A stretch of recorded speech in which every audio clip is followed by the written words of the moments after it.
A gap opening to Tony Longhurst, and if anything, Longhurst falling back into the clutches of Georgie Fury. 1.9 seconds between Dick and John at the moment.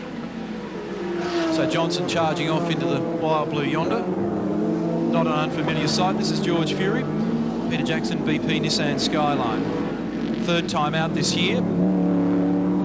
Same car being run, or same type of car being run in the UK at the moment by Wyn Percy and Alan Grice in rounds of the British and European Touring Car Championships, and being hailed by the European press as the only saviour at the moment from total Ford annihilation. It's trying to get the gap now from Bow to Longhurst. It's 1.6 seconds, and then from Longhurst back to George Fury, 2.3 seconds. There's a spin there from Johnny Bow. Car number 18 got it around sideways. That's the first little anxious moment for Bow. There's George Fury going through in car number 30, so that opens it up just a little touch. John looked to be sliding around a lot in those opening laps, didn't he? The back of the but there's another one sliding around just in front of him, let me tell you. Yeah, that was Tony Longhurst in the Freeport Sierra. So he goes through. So too does George Fury, and John Bow drops back behind them. So that's going to make it exciting for the charge. So Longhurst now advances into second spot. George Fury is third, John Bow is fourth, Larry Perkins is fifth, and Colin Bond is sixth. There's Andrew Madecki walking back, getting a big hand from the crowd here at Sandown. They've appreciated the effort of getting pole position and the disappointment he must now feel after lasting a quarter of a lap. That was Dick Johnson flashing past as Madecki walks back.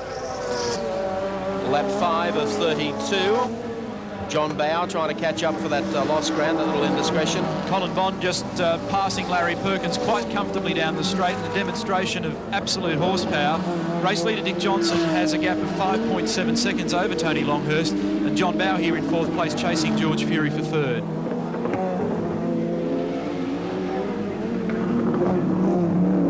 Now they work the rise up the back hill here at Sandown. You'll notice the speed difference between John Bow and George Fury. That'll give you an indication.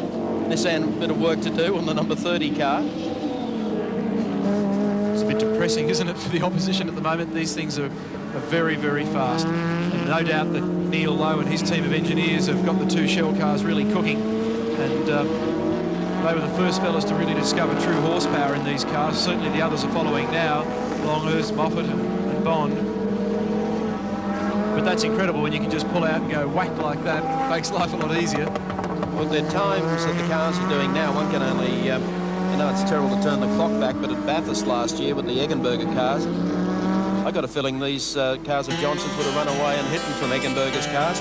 Let's recap it for you on the Castrol scoreboard. Tricky Dick Johnson is your race leader. Tony Longhurst second. Georgie Fury was third, now fourth. Bow has moved up the spot, and rounding out the 5 is Colin Bond.